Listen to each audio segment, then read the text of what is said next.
Raul Blanco was patrolling his territory when he found a waitress zip-tied and freezing to death in a snowbank, dumped like garbage to send him a warning. Instead of ignoring the body to protect his empire, the ruthless crime lord wrapped her in his cashmere coat and carried her directly into his secret safe house, breaking his own golden rule of invisibility. He didn't save her out of kindness, but to prove to his enemies that in his city, he is the only one who decides when a life ends. If this story pulled you in, make sure to hit that subscribe button so you never miss what's coming next. I've got another unforgettable story dropping tomorrow. And while you're here, jump into the comments and tell me where you're watching from. I love seeing our community from all around the world. All right, let's get back into it. The city presented two faces to those who lived within its borders. The first was the face of daylight-bright storefronts along bustling avenues, the hum of delivery trucks and taxi horns, the illusion of order maintained by painted lines and traffic signals. It was the city of office workers clutching coffee cups, of tourists photographing street art, of couples laughing outside restaurants with names they couldn't pronounce. It was a city that promised safety if you followed the rules, prosperity if you worked hard, and invisibility if you kept your head down.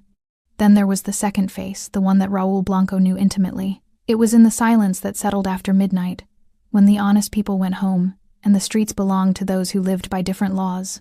It was in the alleys where neon signs flickered and died, where cash changed hands without receipts, where debts were paid in fear and loyalty. It was in the frozen winter nights when snow muffled screams and erased footprints, when the cold became an accomplice to violence. This was the city that didn't appear on postcards, the city of territories and hierarchies, of messages delivered through broken bones and bodies left as warnings. It was this second face that owned Raul's attention tonight. Raul Blanco was a man built for control. At 36, he stood just over 6 feet, with a lean, powerful frame that moved with deliberate precision, never rushed, never hesitant. His black hair was slicked back sharply, revealing a face of angular features and cold calculation, with dark eyes that assessed every situation for threat and opportunity. Ink crawled up his neck from beneath his collar, intricate tattoos that told stories to those who knew how to read them. He wore a long black coat dusted white with falling snow, open enough to reveal the patterned silk shirt beneath. No tie, the top buttons undone in defiance of the freezing temperature. His hands bore rings that caught the dim streetlight symbols of power, not vanity. He was a man who rarely needed to raise his voice, because people understood what silence meant when it came from him. Tonight, he shouldn't have been out here personally. He had soldiers for this man whose job was to handle disruptions, collect debts, and ensure the machinery of his empire ran smoothly. But something in his gut had told him the night wasn't clean. A missed delivery from one of his restaurant fronts, radio silence from a crew that always checked in, small things that whispered of larger problems. Raul had learned long ago. Small problems ignored became fatal mistakes. So he walked alone through the snow-covered street, breath sharp in the freezing air, footsteps muffled by fresh powder accumulating on the pavement. The city was quieter when it snowed. Sound died quickly. Evidence disappeared faster. Winter made every secret easier to bury. He was 3 blocks from the warehouse district, moving fast with purpose, when he saw her. At first, it was just a dark shape against the white, something that didn't belong in the empty street. As he closed the distance, details emerged that made his jaw tighten and his stride slow to something more deliberate. A young woman sprawled on the frozen pavement. She wore a black diner uniform, the kind with the name tag and company logo paired with a leather jacket that offered no protection against the bitter cold. Her wrists were bound behind her back with thick rope, the kind used in his warehouses. Blood had dried in a dark streak from her temple down to her jaw. Her knees were scraped raw, visible through torn black tights. A gray knit cap had fallen half off her head, revealing blonde hair matted with melting snow.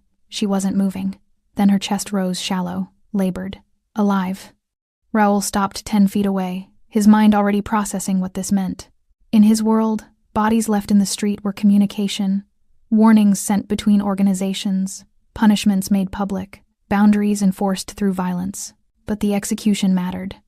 Clean kills commanded respect. Sloppy deaths invited chaos and questions. This was sloppy. The ropes were tied hastily, cutting into her wrists at awkward angles that spoke of panic, not professionalism.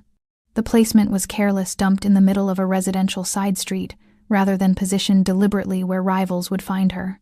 No signature, no calling card, no message that made sense, which meant one of two things. Either this was a mistake, someone's personal vendetta that had nothing to do with business, or someone had acted in his territory without his permission. Both were unforgivable. Raoul approached slowly, snow crunching beneath his expensive leather shoes.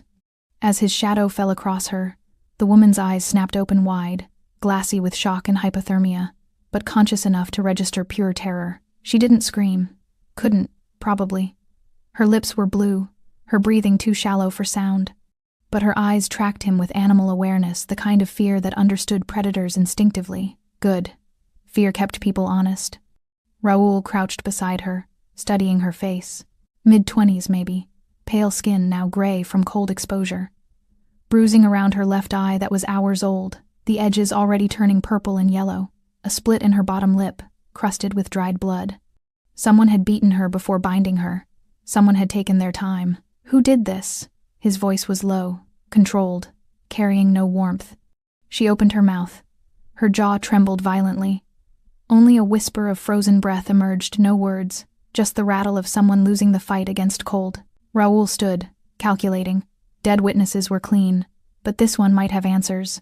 And more importantly, whoever left her here had made a critical error. They'd assumed she would freeze quietly, that her death would look accidental, that no one would ask questions about a waitress who wandered into the wrong neighborhood. They hadn't counted on him finding her first. He pulled his phone from his coat pocket. 2 calls. First to his driver, discreet pickup, back entrance, 5 minutes. Second to his medic, prepare the safe house, treat for hypothermia and trauma, no hospitals, no records, complete silence.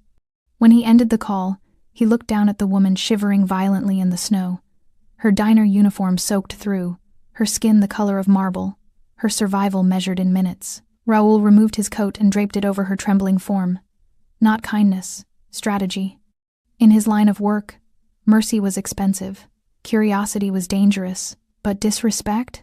That was unforgivable. And someone had just disrespected him in the worst possible way, by assuming they could leave a body in his territory and face no consequences.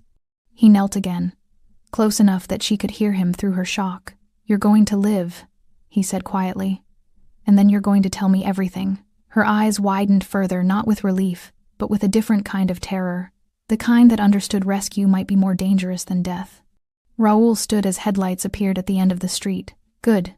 The night had just become very interesting. The safe house wasn't warm. Raoul didn't believe in comfort for complications, but it was warmer than the street. The room was concrete and shadow, lit by a single overhead bulb that cast harsh angles across sparse furniture. A metal frame bed, a wooden chair, a radiator that clanked and hissed in the corner, pushing tepid heat into the cold air. The windows were barred, not to keep people out, but to keep them in. Raoul stood against the far wall, arms crossed, watching his medic work. Dr. Kovich was in his 60s, a man who'd lost his license years ago for asking the wrong questions, and had found more profitable employment asking none at all. His hands moved with practiced efficiency, checking vitals, cutting away the rope binding the woman's wrists, assessing injuries with clinical detachment.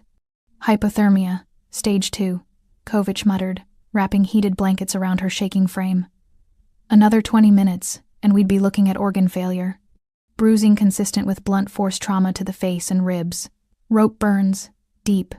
Whoever did this wasn't trained. Too much emotion in the binding." Raoul's eyes narrowed. Emotion. Professional restraints are efficient.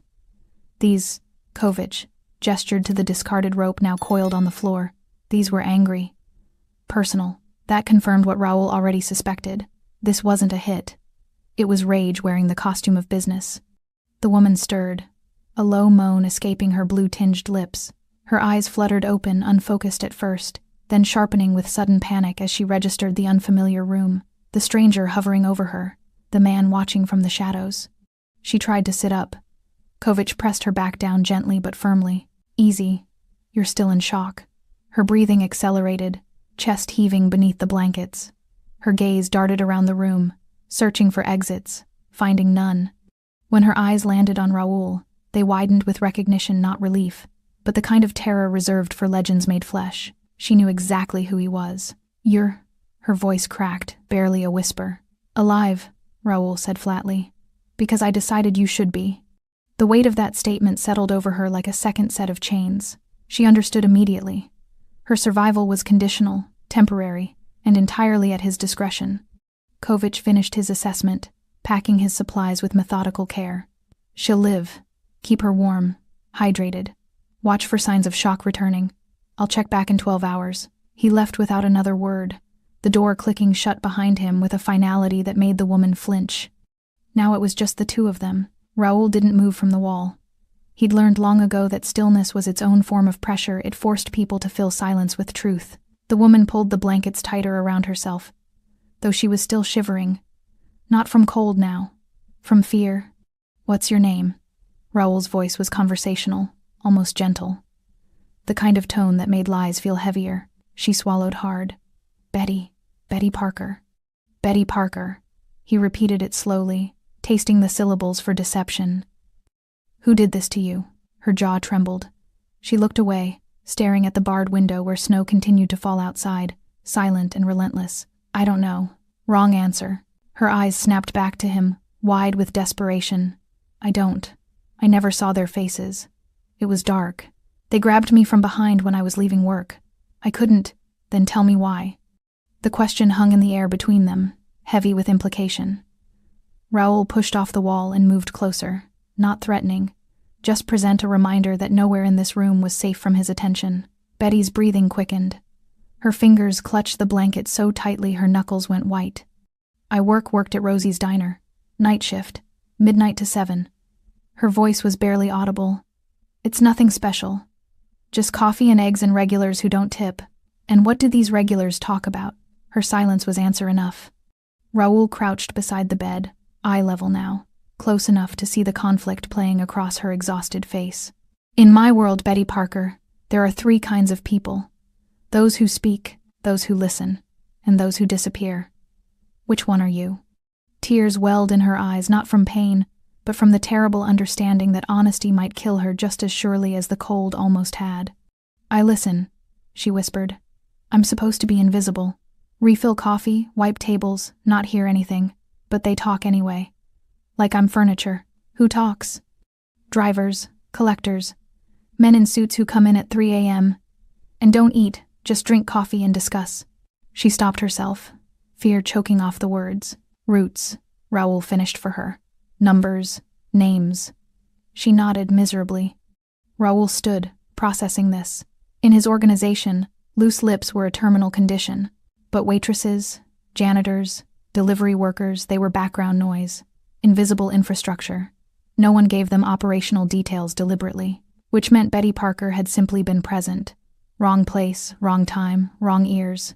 "Did you tell anyone what you heard?" "No." The word came out desperate, fervent. "I swear. I'm not stupid. I know what happens to people who talk. I kept my head down. I kept quiet. I didn't even..." "Then why are you still breathing?" The question stopped her cold. Raoul watched understanding dawn across her face, the terrible logic of survival. "Because someone noticed anyway," she said quietly. "Not just noticed. Someone decided you were a threat. Someone bypassed proper channels, skipped authorization, and handled you personally." Raoul pulled the discarded rope from the floor, holding it up. "Recognize this?" Betty stared at the thick brown fiber, confusion flickering across her features. "Should I?"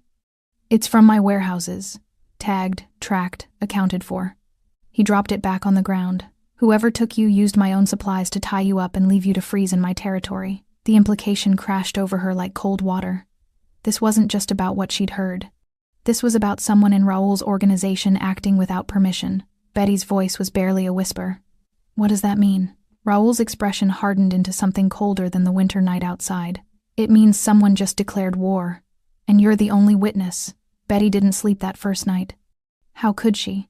Every time she closed her eyes, she felt the rope cutting into her wrists, the burn of frozen pavement against her cheek, the certainty that she was going to die alone in the snow while the city ignored her last breaths. And now she was here alive, but trapped in a room that felt more like a tomb than salvation, guarded by a man whose reputation made death seem merciful by comparison. She sat upright in the metal bed, blankets pulled to her chin, watching the door, waiting for it to open, waiting for Raoul Blanco to decide she'd outlived her usefulness. The radiator hissed and clanked, marking time and metallic rhythm. Snow continued falling outside the barred window, soft and relentless, burying the world in white silence. Dawn came slowly, gray light filtering through the storm. The door opened without warning. Betty's breath caught, her body tensing against the inevitable. But it wasn't Raoul who entered, it was a woman in her 40s, dark hair pulled back severely, carrying a tray with food and a bottle of water. She set it on the wooden chair without speaking, her movements efficient and cold. "Eat," the woman said. "Boss wants you functional." Then she was gone, the lock clicking back into place. Betty stared at the food, scrambled eggs, toast, fruit that looked too fresh for a place like this. Her stomach churned with hunger and nausea, fighting for dominance. She forced herself to eat, knowing survival required fuel, even when every bite tasted like ash. 2 hours later, Raoul returned. He entered the same way he'd left, silently, deliberately, owning every inch of space he occupied. Today he wore all black tailored slacks, fitted shirt with the sleeves rolled to his forearms, revealing more of the intricate tattoos that wrapped around his skin like armor. His dark eyes swept the room, cataloging everything, missing nothing. Betty set down the water bottle, her hands trembling despite her best efforts to appear calm. Raoul pulled the wooden chair closer to the bed and sat, resting his forearms on his knees, leaning forward with the casual confidence of someone who'd never needed to fear anything in his life. "Tell me about Rosie's diner," he said. It wasn't a request. Betty's throat tightened. "It's just a diner. 24 hours. Corner of 8th and Morrison. I've worked there for 2 years. Night shift." "Yes. Alone?" "Usually. Sometimes there's a cook in back, Tommy. Older guy. Doesn't talk much. But mostly it's just me after midnight. The owner doesn't like paying for extra staff when it's slow." Raoul's expression remained neutral, but Betty sensed the calculation happening behind those cold eyes. "Who are your regulars?" She'd known this question was coming, had spent the sleepless hours trying to decide how much truth would keep her alive and how much would get her killed. "Truckers, mostly. Guys coming off late shifts, sometimes cops, but not often they have their own places." She paused, choosing her next words carefully. "And men who dress too well for a place like Rosie's. How often?" 2, 3 times a week. Always between 2 and 4 in the morning. "The same men?" Betty shook her head. "Different faces, but the same. Energy. They don't come to eat. They come to talk where no one's listening, except you were listening." "I wasn't trying to." The words came out defensive, desperate. "I was doing my job, refilling coffee, clearing plates, but they talked anyway, like I wasn't even there, like waitresses are invisible." Raoul's jaw tightened almost imperceptibly. What did they talk about? This was the moment. The precipice. Betty knew that whatever she said next would determine whether she walked out of this room or disappeared into the kind of silence that swallowed people whole. She took a shaky breath. Routes, delivery schedules, numbers that didn't make sense, too big for restaurant supplies, too specific for casual conversation. And names. What names? Betty's voice dropped to a whisper, as if speaking too loudly might summon ghosts. Moretti, Kozlov, someone they called the Albanian, and... She hesitated, fear clutching her throat. "And?" Raoul's voice was dangerously soft. "Yours. They mentioned you. Said things had to stay off Blanco's radar, that you'd cut the whole operation if you found out." The temperature in the room seemed to drop 10 degrees. Raoul sat back slowly, his expression shifting from neutral to something far more dangerous, not anger, but cold calculation. The look of a man who'd just confirmed a suspicion and was already planning the consequences. "How long?" he asked. 3 months, maybe 4. I wasn't keeping track. I didn't think. You didn't think it mattered. Raoul finished her sentence with brutal accuracy. You thought you could hear things, file them away, stay invisible, and nothing would touch you. Betty's eyes burned with unshed tears. I didn't know what any of it meant. I don't understand your world.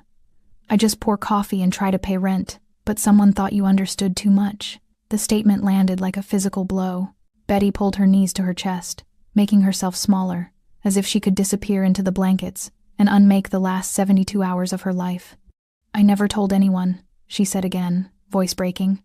"Not my roommate, not my friends. I don't even have friends who'd care. I kept quiet because I'm not stupid. I know what happens to people who talk in this city." Raoul studied her with unreadable intensity. "Then why are you still alive?" Betty met his gaze, exhaustion and terror warring in her expression. "You tell me. You're the one who pulled me out of the snow." For a long moment, silence stretched between them, not comfortable, but loaded with implications neither wanted to speak aloud. Finally, Raoul stood. Someone in my organization heard the same conversations you did. Someone realized you were a liability and decided to handle it quietly. Freeze to death on a side street. Case closed. Another tragic accident in a city full of them. But you found me.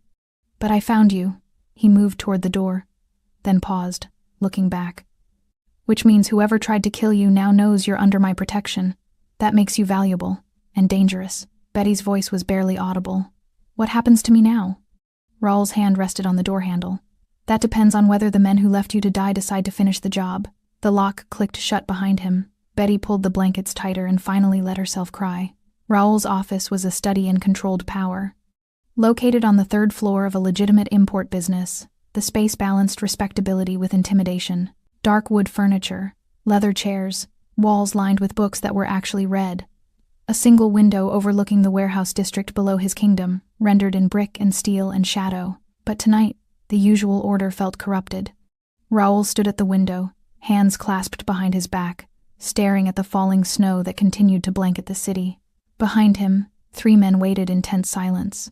These were his inner circle, the ones who knew where the bodies were buried because they'd helped dig the graves. Tell me about the rope, Raul said without turning around. Leon, his logistics manager, shifted uncomfortably. Mid-40s, built like a boxer gone soft, with nervous energy that never quite settled. It's standard inventory. We use it for securing shipments, construction, general warehouse operations. That particular type, he consulted the tablet in his hands, comes from our supplier in batches of 50 coils. And how many are unaccounted for? Silence stretched too long. Raul turned slowly, his dark eyes landing on Leon with the weight of a guillotine blade. I asked you a question. Leon's throat bobbed as he swallowed. 3 coils. Missing from the Northeast warehouse inventory logged 2 weeks ago. 3 coils. Raul let the number hang in the air. And you're just telling me this now? It didn't seem significant. We assumed damaged, misplaced, written off. You assumed. Raul's voice dropped to something colder than the winter night outside. In my organization, assumption is how people die. The other 2 men, both younger, both understanding that silence was survival, remained perfectly still. Raul moved to his desk, pulling up security footage on his laptop. Northeast warehouse. Show me access logs for the past month. Leon's fingers trembled slightly as he navigated the system. Names and timestamps appeared on screen drivers, warehouse workers, supervisors conducting inventory checks, all routine, all authorized. Until one name appeared with disturbing frequency during late-night hours when the facility should have been nearly empty. Raul's jaw tightened. Explain to me why Antonio Ruiz was in that warehouse 17 times between midnight and 4 a.m. in the last 3 weeks. Leon went pale. Antonio's a senior lieutenant. He has clearance for what? Late-night rope shopping? Raul's voice cut like a blade. Antonio handles collections and enforcement. He has no operational reason to be in inventory warehouses at 3 a.m. One of the younger men, Julian, sharp-eyed and ambitious, spoke carefully. Antonio's been acting different lately, more secretive, taking calls he won't explain, disappearing for hours without checking in. Raul's attention shifted to Julian like a predator sensing weakness in the herd. And you're just mentioning this now? Julian met his gaze steadily, understanding that hesitation would be interpreted as complicity. I only started noticing last week. I thought about bringing it to you, but I wanted to be sure before making accusations. Caution is wise. Silence is fatal. Raul closed the laptop with deliberate calm. Where is Antonio now? Running collections in the South District, Leon answered quickly, eager to provide useful information. He's due back by 9. Raul checked his watch. 7:15. Less than 2 hours. He moved to a locked cabinet behind his desk, removing a burner phone and a small leather journal, the kind that contained information too sensitive for digital storage. He flipped through handwritten entries, cross-referencing dates and locations. Antonio Ruiz, 32 years old, with the organization for 7 years. Worked his way up from street muscle to lieutenant through loyalty, competence, and controlled violence. Married, 2 kids, mortgage on a house he couldn't officially afford, a man who understood the system, a man who should have known better than to break it. Raul's finger stopped on an entry from 6 weeks ago. Antonio, unusual expenses. New car, jewelry. Explained as inheritance. Verify. He'd made a note to follow up and then forgotten. Small oversight. Fatal mistake. Pull Antonio's financials, Raul ordered. Everything. Bank accounts, credit cards, cash deposits, property transfers. I want to know if he's pissing away inheritance money or if someone's paying him." Leon nodded, already pulling out his phone to make calls. Raoul returned to the window, mind working through possibilities like a chess player calculating moves and counter-moves. If Antonio was running a side operation, he wasn't doing it alone. That kind of setup required infrastructure, storage, distribution, protection, buyers. It required a network, which meant the rot went deeper than one ambitious lieutenant. "The diner," Raoul said suddenly. "Rosie's, corner of 8th and Morrison. Pull our records. Do we use it?" Julian checked his own phone, scrolling through encrypted files. "It's listed as a collection point for restaurant fronts. Low-level cash drop, occasional meeting spot. Nothing significant. Who handles that route?" Julian's expression shifted to something grimmer. Antonio's crew. There it was. The connection. Antonio controlled the route that included Rosie's diner. Antonio had access to warehouse inventory. Antonio had been spending money he shouldn't have. And Antonio's schedule put him in exactly the right place at exactly the right time to overhear late-night conversations about operations that were supposed to be invisible, operations that Betty Parker had also overheard. Raoul's hands curled into fists behind his back. The insult was layered not just the unauthorized operation, but the sloppiness of it, leaving a witness alive long enough to hear, deciding to eliminate her without proper cleanup, using Raoul's own supplies to do it. Antonio hadn't just betrayed the organization, he disrespected it. "When Antonio arrives tonight," Raoul said quietly, "bring him to the basement. Tell him I need to discuss collection quotas. Keep it casual. No alarm." Leon and Julian exchanged glances, both understanding exactly what basement meant. "And the woman?" Leon asked carefully. "Betty Parker. What do we do with her?" Raoul turned from the window, his expression carved from ice. "She stays alive, under guard, no contact with anyone. If Antonio was willing to kill her once, he'll try again the moment he knows she survived. And if Antonio talks? If he tries to? Antonio won't talk." Raoul's voice carried absolute certainty. "Because by the time I'm done with him, he'll understand that death is a mercy he hasn't earned." The three men nodded, filing out silently to execute their orders. Alone in his office, Raoul stared at the falling snow and thought about trust, how hard it was to build, how easy it was to break, and how expensive it was to repair. Somewhere in his empire, someone had decided they could operate without his permission. That mistake would cost them everything. Betty woke to the sound of voices outside her door, not loud, barely above whispers, but urgent in a way that made her pulse quicken. She sat up slowly, still wrapped in blankets, straining to hear through the thick metal barrier. "Don't care what he said. We need protocols. Just guard her. That's the job. If Antonio finds out she's alive." The voices faded as footsteps moved down the hallway. Antonio. The name hung in the stale air like smoke. Betty didn't know who Antonio was, but she understood the tone, the way people spoke about threats they couldn't quite control.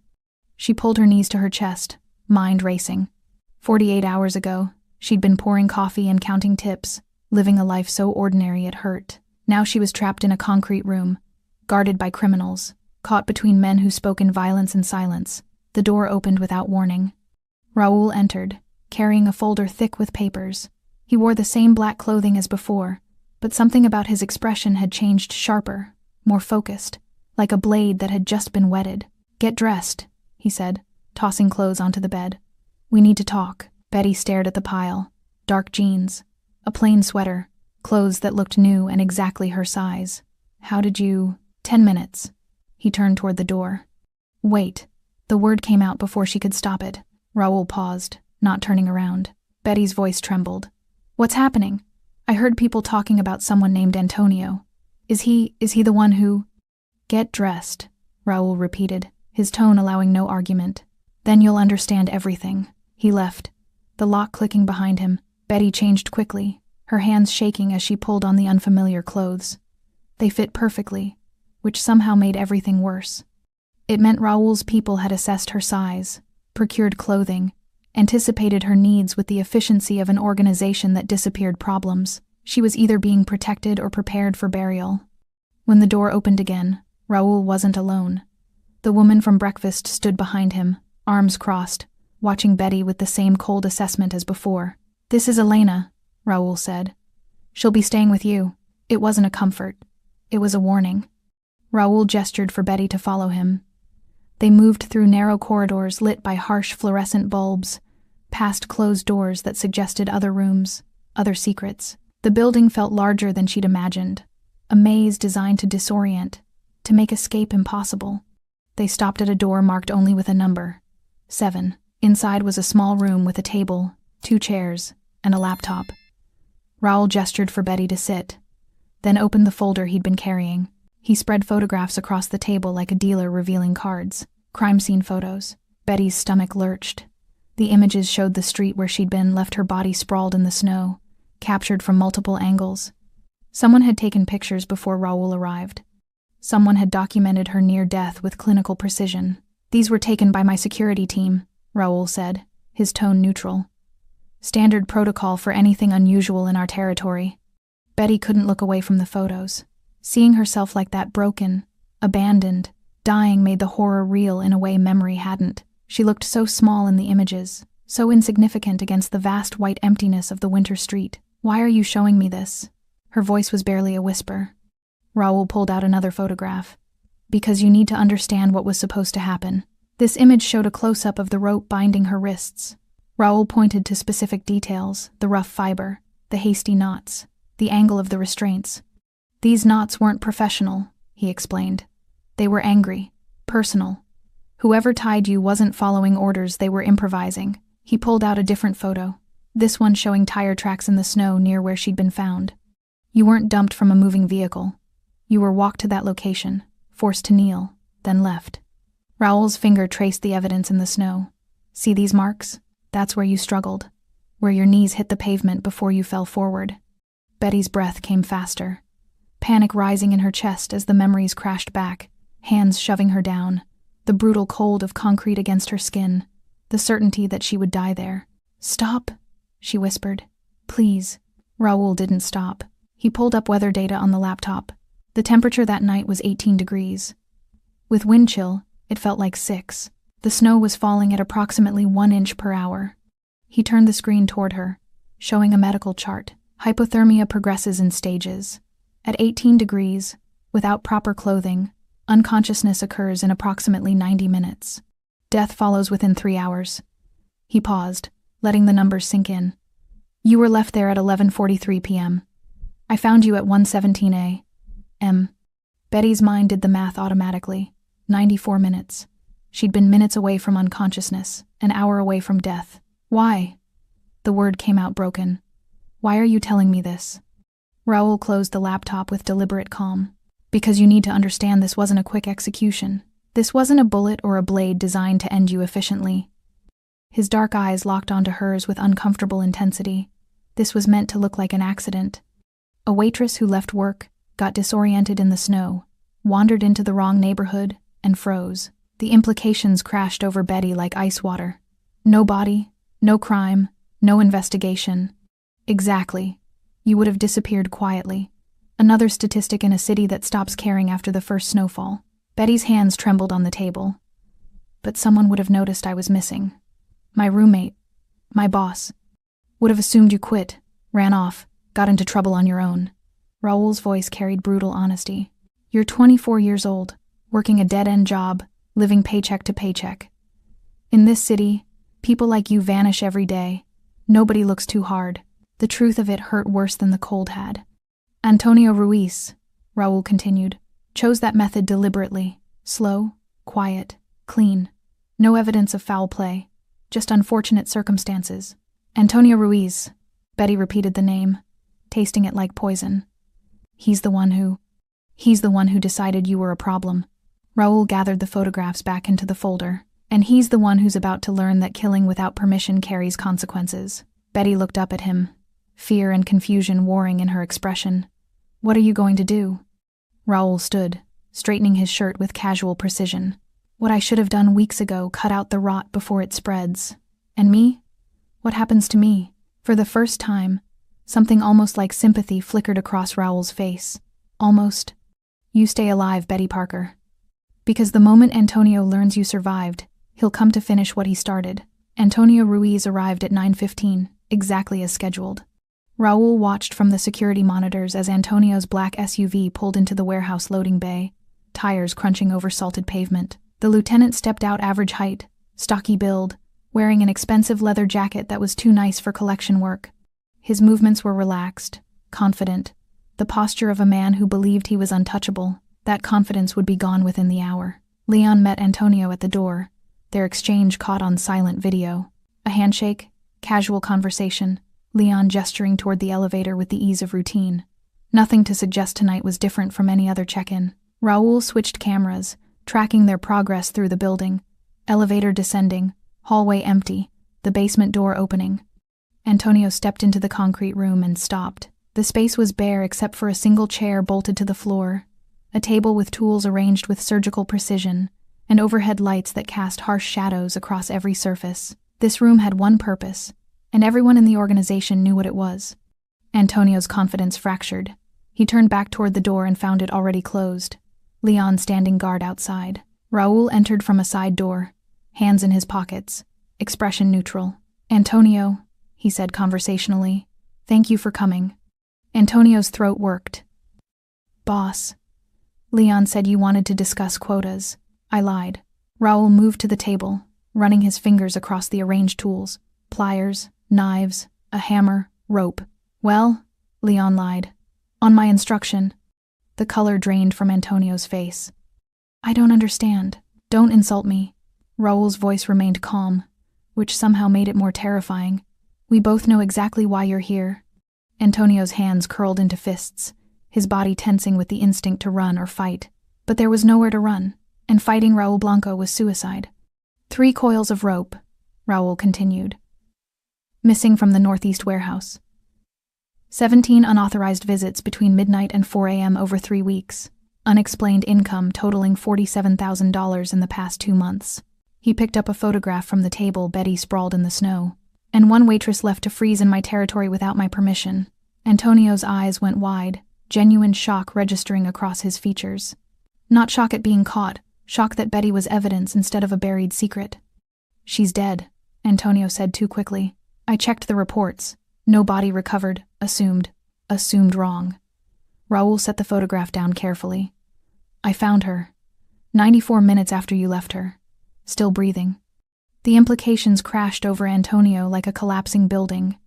His breathing accelerated, sweat beading on his forehead despite the basement cold. "Boss, I can explain." "Then explain." Raul leaned against the table, arms crossed, giving Antonio the floor. "Explain why you're running an unauthorized operation through my restaurant fronts. Explain why you're moving product I don't know about, using routes I didn't approve, and eliminating witnesses without clearance." Antonio's mouth opened and closed, calculations racing behind his eyes. How much to admit, how much to deny, whether truth or lies would save him. "It wasn't supposed to be like this," he finally said. "The operation, it started small. Side money, clean routes, nothing that would interfere with official business. Side money." Raul's tone remained dangerously neutral. "In my organization, there is no side money. There's money that flows through proper channels, and there's theft. It wasn't theft. I was going to bring it to you once it was established, once I could prove it was profitable. You were going to present me with a finished operation and expect gratitude?" Raul's voice dropped to something colder. "You think I built this empire by letting people operate behind my back and then rewarding them for it?" Antonio's desperation became palpable. "I had investors, people who wanted in on the action but didn't want official connections. I thought I could expand our reach, bring in new revenue streams." "Who?" The single word cut like a blade. Antonio hesitated, and that hesitation told Raul everything. "You're protecting them." Raul pushed off the table, moving closer. "These investors who wanted unofficial access to my territory. You're more afraid of them than you are of me. They're businessmen, legitimate people who—" "Give me names, Antonio." "I can't. They'll kill me if—" Raul's hand shot out, gripping Antonio's throat with sudden, brutal efficiency. Not choking, just holding a reminder of how quickly control could shift. "You think they'll kill you?" Raul's voice was barely a whisper. "You think whatever they'll do is worse than what happens to people who betray me?" Antonio gasped, hands instinctively grabbing Raul's wrist. "Kozlov, the Albanian, Moretti's nephew. They approached me 6 months ago with a proposal." Raul released him. Stepping back, Antonio staggered, sucking in air, hand pressed to his throat. Those names changed everything. Kozlov ran trafficking through the eastern ports. The Albanian controlled gambling and extortion in the warehouse district. Moretti's nephew was a trust fund gangster trying to build reputation through his uncle's connections. They weren't investors. They were rivals testing boundaries, using Antonio as a wedge to crack Raoul's organization from the inside. The waitress, Raoul said. Betty Parker. Why her? Antonio's shoulders slumped in defeat. She heard too much. Late nights at Rosie's, we used it as a meeting spot because it was neutral, quiet. We didn't think the staff mattered. But she was always there, always listening. And one night Kozlov said something specific about routes and she reacted. Just a flinch, but enough. So you decided to eliminate her. I panicked. Antonio's voice cracked. Kozlov said she was a liability, that if she talked to anyone, if she talked to you, the whole operation would collapse. He wanted her gone immediately, professionally. But I thought... He stopped, realizing how damning his next words would be. You thought freezing her would be cleaner, Raoul finished. No bullets, no blood, no questions. Just an accident that would disappear under the snow. Antonio nodded miserably. Raoul walked a slow circle around him, predator assessing prey. You made 4 mistakes, Antonio. First, operating without permission. Second, using my resources to do it. Third, killing in my territory without authorization. And fourth, he stopped directly in front of Antonio, eyes cold as winter, failing to confirm the kill. Boss, please. Betty Parker is alive, which means she can testify, which means everyone now knows you're not just a thief, you're incompetent. Antonio dropped to his knees. I'll fix it. I'll find her, finish it properly. You'll do nothing. Raoul's voice carried absolute finality. Because the moment Kozlov and his partners learn she survived, they'll send their own people to clean up your mess. And that, Antonio, is about to become very useful. Antonio looked up, confusion and terror mixing in his expression. Raoul smiled sharp, cold, promising violence. You're going to help me set a trap. Betty heard the screaming start at midnight. It came from somewhere below her room, muffled by concrete and distance, but unmistakable. Not words, just raw sound. Pain vocalized, terror made audible. She pressed her hands over her ears, curling into herself on the metal bed. But nothing could block out the knowledge of what was happening in the basement. Someone was paying for her survival. Elena sat by the door, arms crossed, expression unchanged. She'd been present for hours, silent guardian or warden. Betty couldn't tell which. When Betty looked at her with wide, pleading eyes, Elena simply shook her head. Don't ask questions you don't want answered. The screaming stopped abruptly. The silence that followed was somehow worse. In the basement, Raoul stood over Antonio's broken form, with the detached calm of a surgeon finishing an operation. The lieutenant was still conscious barely. Blood dripped from split knuckles where Raoul had methodically shattered the bones with the hammer. Antonio's face was a mess of bruises and cuts, his breathing ragged and wet-sounding, but his eyes were still focused, still aware. That was intentional. Pain was a message, but consciousness was the delivery system. I want you to understand something, Raoul said, his voice conversational despite the violence. This isn't punishment for stealing. Theft I can forgive, it's expected. Even. Ambition is natural. He crouched beside Antonio, meeting his glazed eyes. This is punishment for disrespect. For thinking you could operate in my territory, use my resources, and kill on my streets without consequence. For believing you were smarter than the system I built. Antonio tried to speak, but only blood-flecked whispers emerged. Raoul stood, gesturing to Leon and Julian, who'd watched the entire interrogation in grim silence. Get him cleaned up. Medical attention enough to keep him functional. I need him alive for what comes next. They moved forward with practiced efficiency, dragging Antonio toward the service elevator. Raoul removed his rings one by one, setting them on the table beside the tools. His knuckles were bruised but not broken. He'd learned long ago how to inflict maximum damage while maintaining his own capability. He washed his hands in the industrial sink, watching pink water spiral down the drain. The physical act of violence never bothered him. It was necessary, mechanical, a language spoken fluently in his world. What bothered him was the waste. Antonio had been competent, loyal for years, and had thrown it all away for money and ego. Trust, once broken, could never be fully repaired. His phone buzzed. A text from one of his surveillance teams. Package confirmed. Kozlov's people mobilizing. ETA 2 hours, right on schedule. Raoul had released information through carefully controlled channels, whispers that Betty Parker was alive, protected, ready to talk. He'd made sure Antonio's partners heard exactly what they needed to hear. That their operation was compromised, that a witness could destroy everything, and that Raul Blanco's attention was focused elsewhere, leaving gaps in his security. The trap was set. Now he just needed them to walk into it. Upstairs, Betty jumped when the door opened. Raul entered, looking exactly as he had hours before, composed, clean, showing no signs of whatever had happened in the basement. Only his knuckles, slightly swollen and bruised, hinted at violence. Betty pressed herself against the wall, instinctively trying to create distance. "You heard," Raul said, not a question. She nodded mutely. "Good. You should understand what it costs to keep you alive."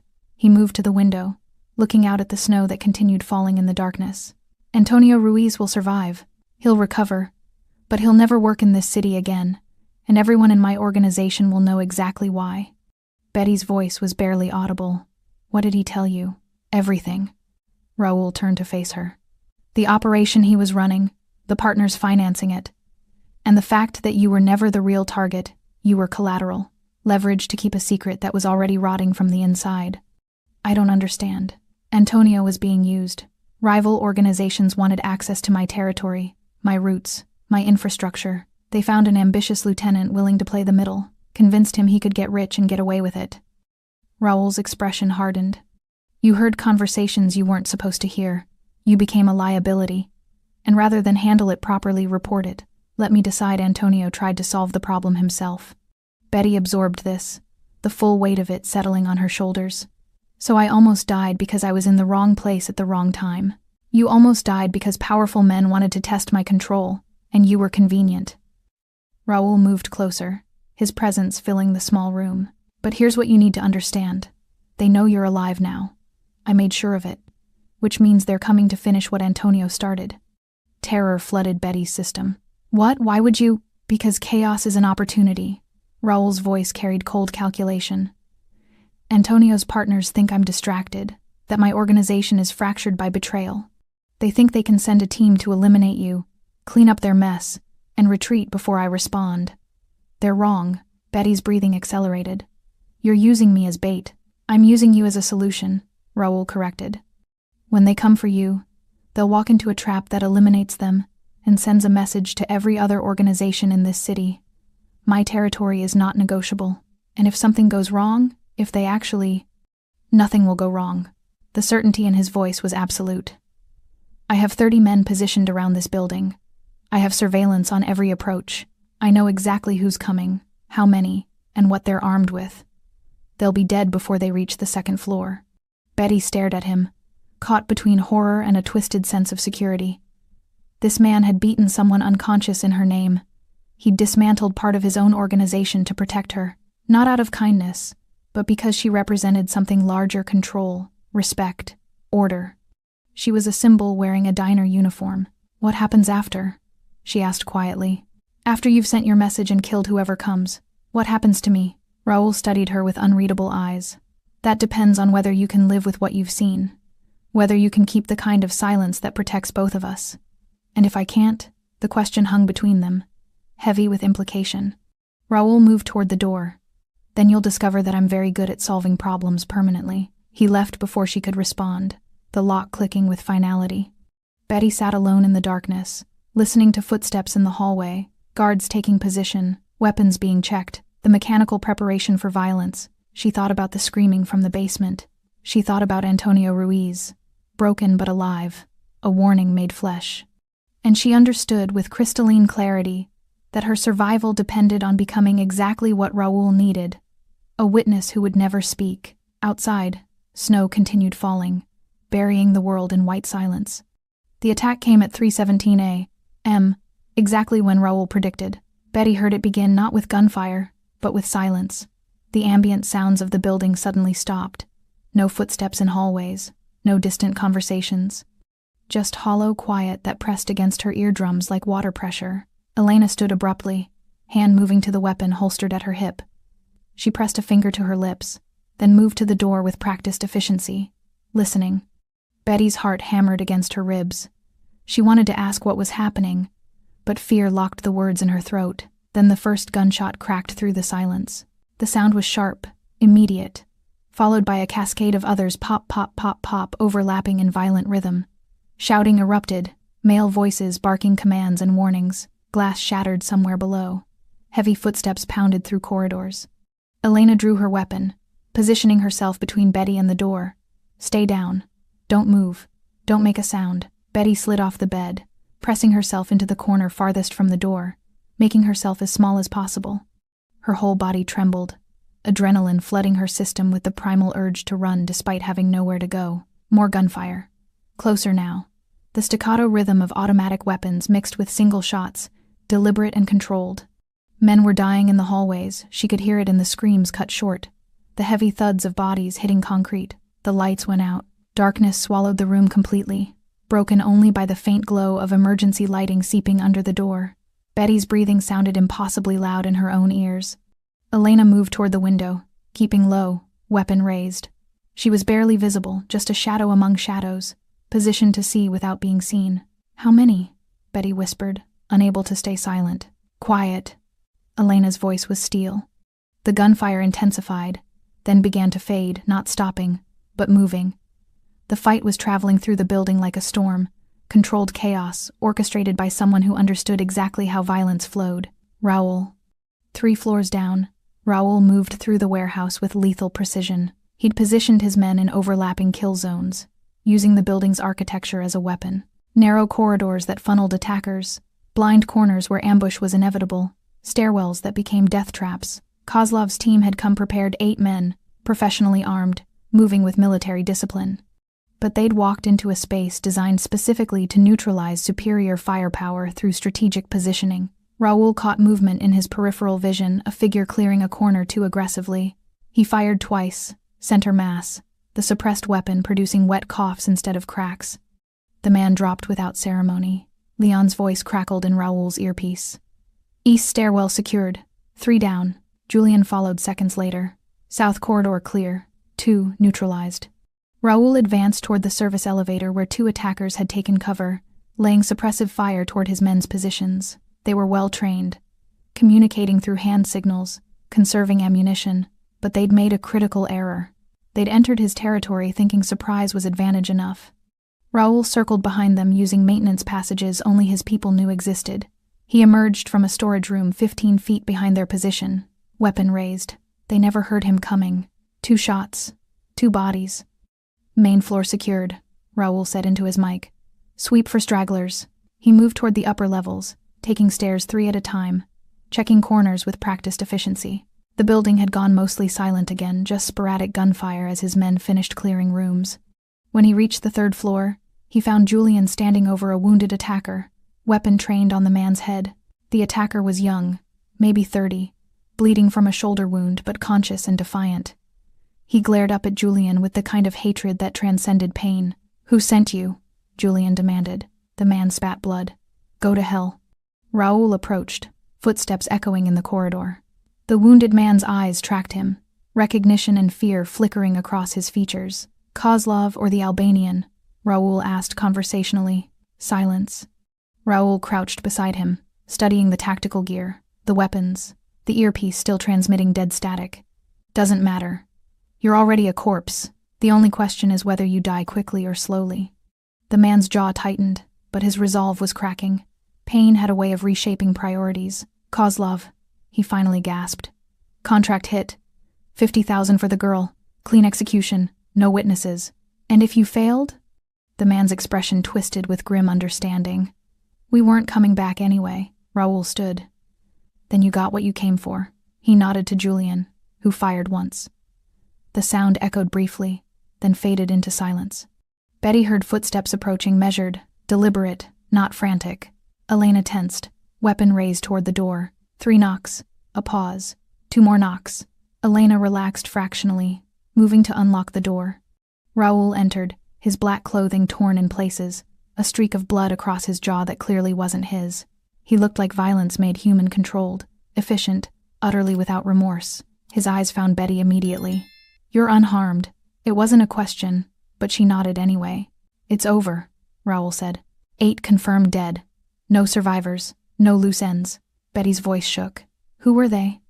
Kozlov's people, professionals sent to finish what Antonio started. Raoul moved to the window, looking out at the snow-covered streets where emergency lights would never arrive. They won't send more. How do you know? Because I'm about to make sure Kozlov understands the cost of operating in my territory without permission. Raoul's expression was carved from ice. Before morning, he'll receive very specific packages. So will the Albanian. So will Moretti's nephew. They'll understand that testing my boundaries comes with consequences they can't afford. Betty absorbed this, understanding exactly what packages meant. Parts of the men who'd come to kill her, delivered as warnings to the men who'd sent them. She should have been horrified, should have recoiled from the brutality, the casual discussion of dismemberment and terror. Instead, she felt something darker, relief mixed with gratitude twisted into guilt. These men had come to kill her. Raoul had stopped them. The methods didn't matter when the alternative was her body freezing in snow. What happens now? She asked quietly. Raoul turned from the window, studying her with unreadable intensity. Now we finish this. Finish what? Making sure no one ever questions my control again. His voice carried absolute certainty. And deciding what to do with the woman who survived long enough to see it all. The weight of those words settled over Betty like a shroud. She'd witnessed murder, torture, organized violence on a scale that made her complicit simply by breathing the same air. She could never testify, could never speak, could never go back to the life she'd known. That person, Betty Parker, waitress at Rosie's diner, invisible and ordinary, had frozen to death in the snow. Whoever she was now existed only at Raoul Blanco's discretion. Outside, dawn began breaking through the storm clouds, pale light touching snow-covered streets where bodies would never be found and questions would never be asked. The safe house felt different after the violence. Betty sat in the small room where she'd been held for 5 days, but the bars on the windows no longer seemed like imprisonment, they felt like protection. The concrete walls weren't a tomb, they were a barrier between her and a world that had tried to erase her. She stared at her hands, turning them over slowly. They looked the same as they had a week ago. Same small calluses from carrying hot plates. Same chipped nail polish she hadn't bothered to fix. But they felt foreign now, like they belonged to someone else. The door opened. Raoul entered alone. No guards, no weapons visible. He wore different clothes, charcoal slacks. A black button-down with the sleeves rolled to his forearms, revealing the intricate tattoos that wrapped around his skin like stories written in ink. His dark hair was slightly disheveled, his expression tired in a way she hadn't seen before. He looked almost human.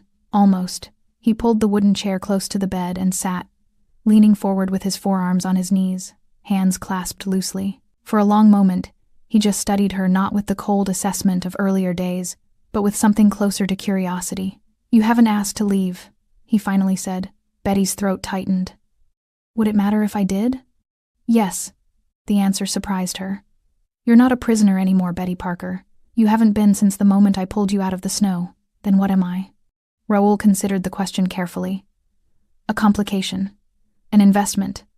A loose end that refuses to be tied off cleanly." He paused. "A survivor." The last word hung between them, weighted with meaning neither wanted to examine too closely. "I need to understand something," Betty said quietly. "Why did you save me?"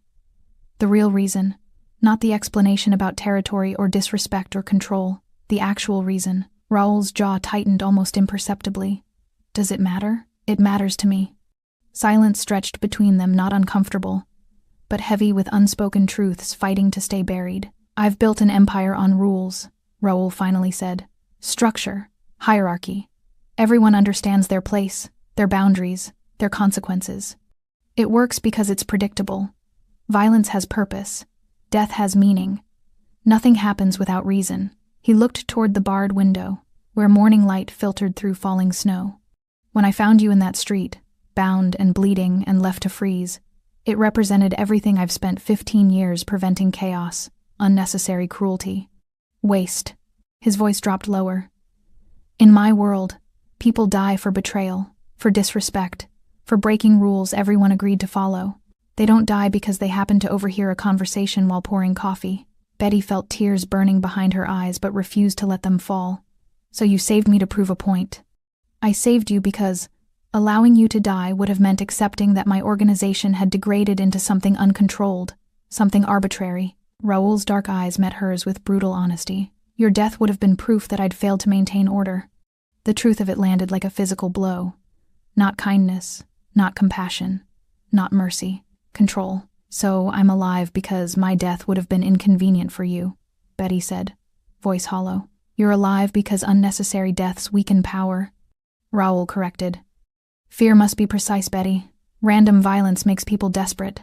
Desperate people become unpredictable. Unpredictable people destroy everything. He leaned back in the chair, studying her reaction. You wanted honesty. There it is. I didn't save you because you're special or innocent or deserving. I saved you because chaos is unacceptable, and your death would have represented chaos I couldn't control. Betty absorbed this, the cold logic of it somehow more terrifying than violence. At least violence was emotional. This was something far more dangerous, a man who'd calculated the value of human life and found it wanting unless it served a larger purpose. Does that disappoint you? Raoul asked. Betty considered lying, then decided truth was the only currency with value in this room. No. It terrifies me. Good. It should. Raoul stood, moving to the window. Fear keeps people honest. It reminds them that actions have consequences, and consequences are rarely negotiable. Is that how you live? Betty asked. Everything calculated? Everyone expendable unless they serve your purpose? Yes.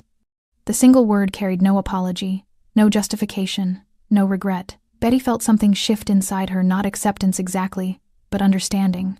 Raoul Blanco wasn't a monster. He was something more complicated and more dangerous. A man who'd embraced brutality as methodology, who'd stripped morality down to its functional components and discarded everything that didn't serve efficiency. What happens now? She asked for the 100th time. But this time the question carried different weight. Raoul turned from the window. Now I give you a choice. Betty's pulse quickened. What kind of choice? The kind that determines whether you walk out of this building or stay in my world forever. He moved closer, his presence commanding without being overtly threatening. Kozlov, the Albanian, Moretti's nephew. They all received very clear messages last night. They understand that operating in my territory without permission carries costs they can't afford. Antonio Ruiz is alive but destroyed, a warning to everyone in my organization about the price of unauthorized ambition. He paused, letting the implications settle. The threat to you is over. No one will come looking. No one will ask questions. The story is finished. Betty's hands trembled in her lap. Then why do I feel like you're about to tell me it's just beginning? Because you're smarter than you pretend to be. Raoul's expression softened fractionally. You've seen too much, Betty. You know names, faces, methods. You understand how my organization operates, who my enemies are, where the fractures exist. That knowledge makes you dangerous. I would never... I know. Raoul cut her off gently. I believe you. But belief isn't insurance, and in my world, loose ends have a way of becoming fatal liabilities. Betty's voice barely rose above a whisper. So you're going to kill me after all? No. Raoul crouched in front of her, eye level now, close enough that she could see the faint scar along his jawline, the exhaustion etched around his eyes. I'm going to give you a choice that very few people receive. Walk away, or stay. I don't understand. Walk away means new identity, new city, new life. You disappear completely. Betty Parker dies in paperwork, and someone else takes her first breath somewhere far from here. I provide everything, documents, money, security, protection. You start over, clean, with the understanding that you never speak about what happened here, ever. And if I stay? Raoul's expression became unreadable. Then you accept that your old life is over. You work for me. You become part of the structure, protected, but never free. The choice was impossible and completely clear. Freedom with silence, or safety with servitude. How long do I have to decide? Betty asked. Until morning. He stood, moving toward the door. Raoul. His name felt strange in her mouth. He paused. Thank you, Betty said quietly. For saving me, even if it was just to prove a point. Something flickered across his face, too quick to identify, too complex to name. Get some rest, Betty Parker. Tomorrow you choose who you become. The door closed softly behind him, leaving her alone with an impossible decision and the weight of survival she hadn't asked for but couldn't refuse. Betty stood at the window of her room, watching dawn break over the city she'd lived in for 6 years but never really understood. From this height, it looked almost peaceful. Snow-covered streets gleaming in early light, buildings casting long shadows, ordinary people beginning ordinary days. They had no idea what happened in the spaces between their comfortable lives. The violence, the calculations, the bodies that disappeared without questions. She'd been one of them once. Invisible, insignificant, safe, in obscurity. That version of herself was gone. Behind her, Elena packed a small bag with mechanical efficiency, new clothes, identification documents, cash in neat stacks, a phone with a single programmed number, everything Betty would need to disappear. She'd made her choice in the hours before dawn, lying awake and tracing the path her life had taken from ordinary to impossible. The decision hadn't been difficult once she'd stopped fighting what she already knew. She couldn't stay. Not because she didn't understand Raoul's world, she understood it too well. The structure, the hierarchy, the brutal efficiency of violence as communication. She could learn to navigate it, maybe even thrive in it. But she'd never stop being afraid. Never stop calculating whether today was the day she became expendable. Never stop hearing the screams from the basement or seeing Antonio's broken hands or feeling rope cutting into her wrists. Freedom wearing chains was still captivity. The door opened. Raoul entered, dressed for business in a dark suit that transformed him from predator to executive. Only his eyes remained the same, watchful, calculating, missing nothing. "You decided," he said, reading her expression immediately.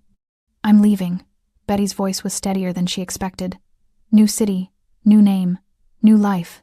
Raoul nodded, no surprise registering. "Where? You're asking me to choose?" "The city determines the support structure. West Coast, Midwest, South, each requires different arrangements." His tone was purely practical. Where would you go if geography wasn't a limitation? Betty thought of mountains and ocean, of places she'd seen in pictures but never visited. Somewhere warm, where it doesn't snow. Phoenix, Raoul decided. Large enough to disappear into. Transient enough that newcomers don't raise questions. Far enough from here that your past stays buried. He pulled an envelope from his jacket, setting it on the table. New identity. Birth certificate, social security card, driver's license, complete background that stands up to standard verification.